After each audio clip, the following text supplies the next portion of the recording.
for your host, Mighty Joe W.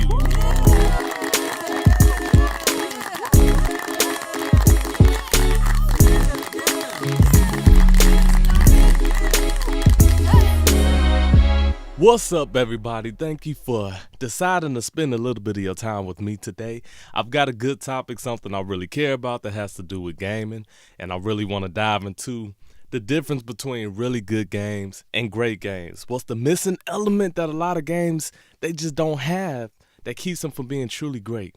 But first, a word from my sponsors. Oh, that's right, I don't have any sponsors, so let's just go ahead and plug gamesandkeys.com. If any of you are musicians out there and like video game music, head over to gamesandkeys.com to download MIDI files and sheet music from your favorite video game songs for free. Gamesandkeys.com. All right, so let's get started, man. I'm excited to be doing the show today, talking about the difference between really good games and great games.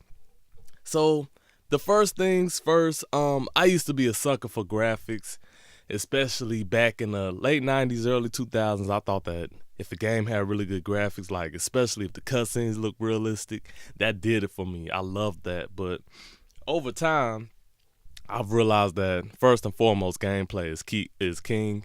If a game has really good graphics, bad gameplay, it's not fun to play. You probably won't finish, and vice versa. I've played a lot of games with weak graphics that had great gameplay. For example, of course, Minecraft, Wii Sports. That game was very addicting, and a lot of the characters didn't even have any legs and feet.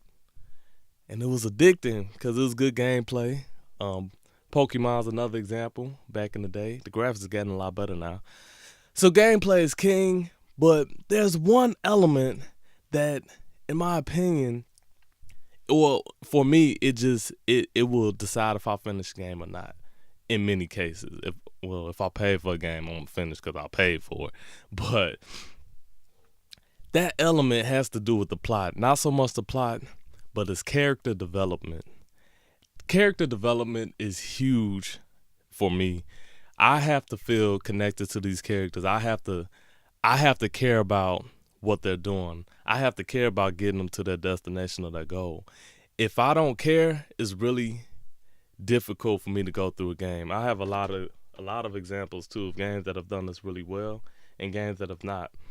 Games that have really good character development, you basically experience a full range of emotions with the characters between each other, with the character with themselves, the growth that they go through, things that they learn, ways that they win, ways that they lose, ways that they're hurting, and just the realism. It doesn't even have to be that real of a game, but just really feeling emotion from the characters really guides me through. So my favorite series growing up was Resident Evil. I loved playing that game just because it was like Night of the Living Dead, the zombies and everything, but I always loved that the characters interacted with each other, and it was more than just a shoot 'em up. There were things actually going on. Now I do feel that they've kind of messed up, and not for the reasons everybody else, because I know that Resident Evil 5 got mediocre scores, Resident Evil 6 got poor scores, poor reviews. I enjoy both of them because, again, I'm a lifelong fan.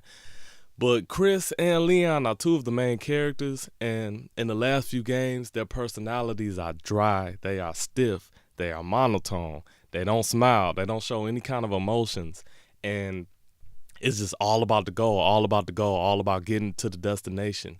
They sprinkled in a little bit hints at love interest here and there, but it never happened. Nothing ever really developed with that. It was just always back to the mission, back to being monotone.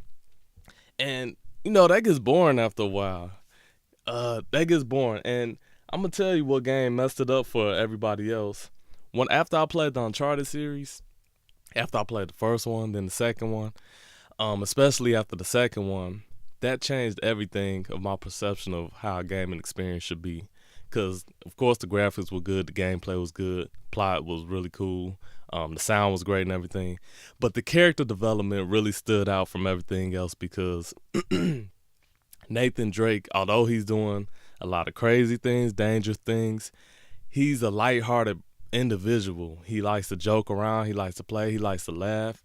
He has love interests, and they act on it. Nothing rated R, y'all. Calm down.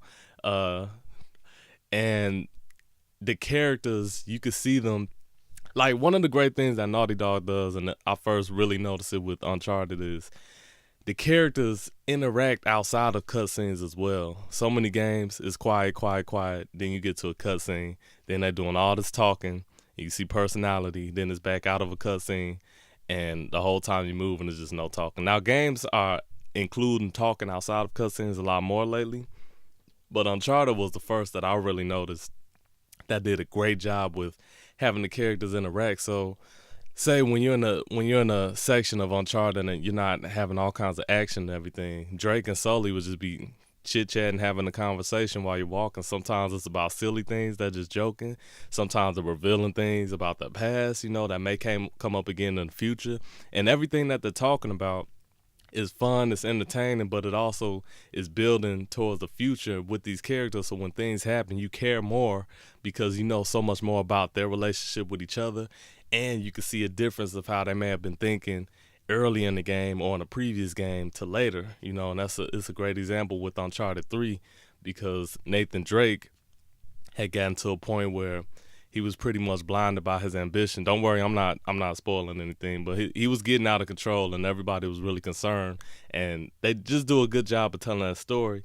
And then, of course, The Last of Us, I feel like, set the bar ridiculously high in terms of character development, because again, great graphics, good gameplay. The plot actually wasn't anything special when I think about it. We've had zombie outbreak type of games and movies all the time, and where you're looking for a cure. We've had that story 1,000 times, but The Last of Us made me feel the closest to the characters. That game made me care more about those characters than any other game I've played. It felt real. Playing, but watching as well, The Last of Us felt so real. They did an incredible job with the realism of that game. And there's so many subtleties and nuances that just happen throughout the game between the characters, between Joel and Ellie, how their relationship continues to grow and develop, the conversations that they have, outside of cutscenes, when they're just kind of walking and talking. Ellie's looking through joke books, telling jokes, or Joel says something about playing the guitar, singing, or teaching her, and just all these little things that add up and make the characters feel real. And then when you do get a big scene that happens, you're drawn in. So kudos to The Last of Us, but thanks Naughty Dog for messing up all my other gaming experiences that don't have this level of depth. Another studio, Quantum Dream, they do a pretty good job with this. If you've ever played Heavy Rain or Beyond Two Souls, I would say it wasn't to the same degree as The Last of Us. It didn't draw me in quite as much, but they did get. Let me rephrase that. I didn't get as emotional playing those two games. The Last of Us, man, had me in tears a couple times. And I always joke and say, if I'm in a great mood and it's sunny, sunshine and everything is going well, I can't just sit down and play The Last of Us. Like, yeah, let me just play a game. Let me play No, I had to be mentally prepared to take myself to that, because it's similar to The Walking Dead.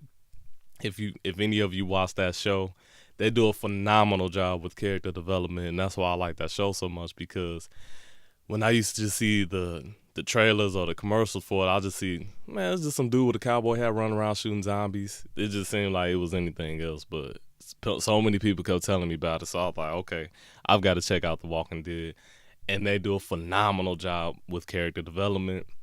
They make you care so much about the characters, and I feel like they're really gifted in that department of making you really care about the character. So once you do lose one, it's so much more impactful, and it hurts, and they'll leave you sitting after the show with your mouth open, just, I need time to digest this.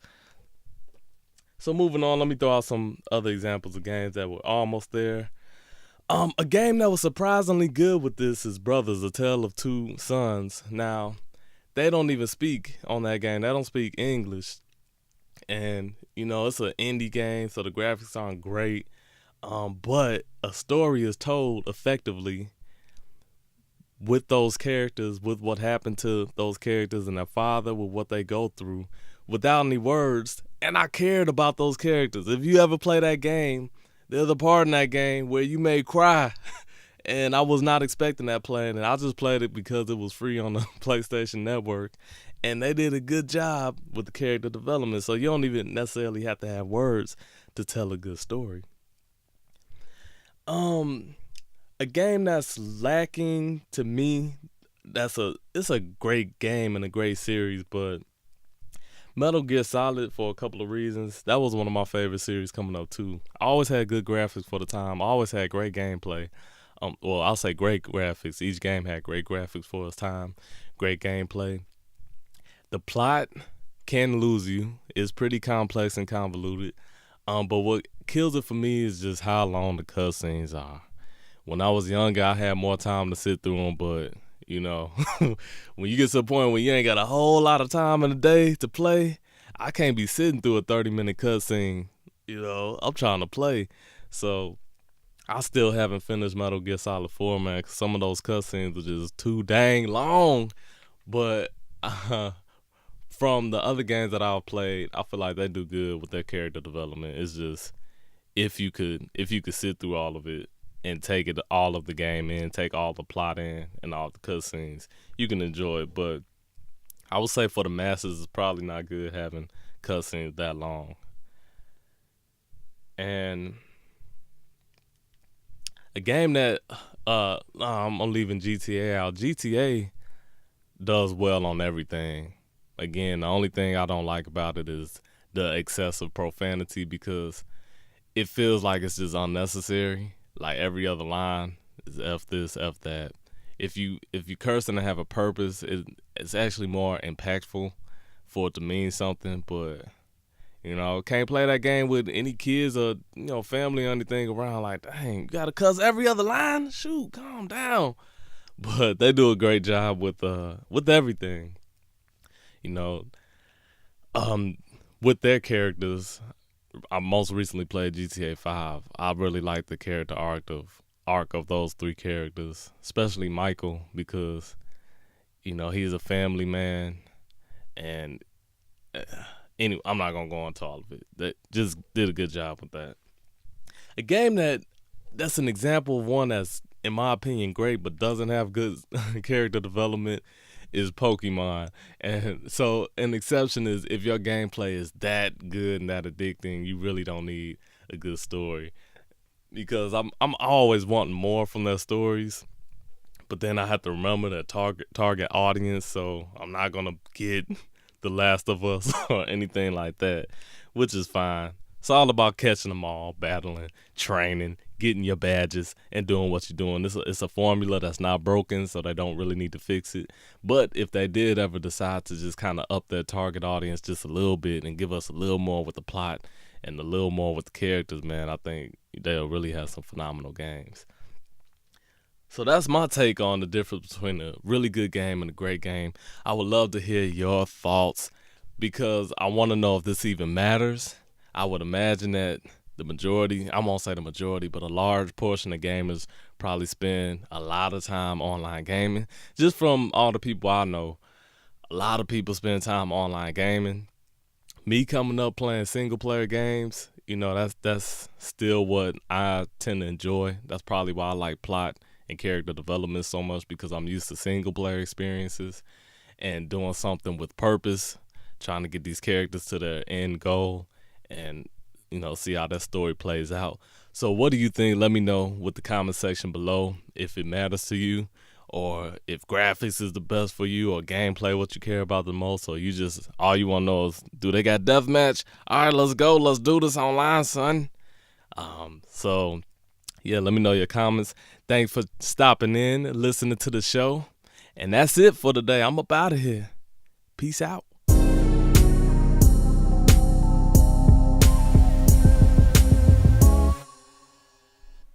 Wait, hold that thought.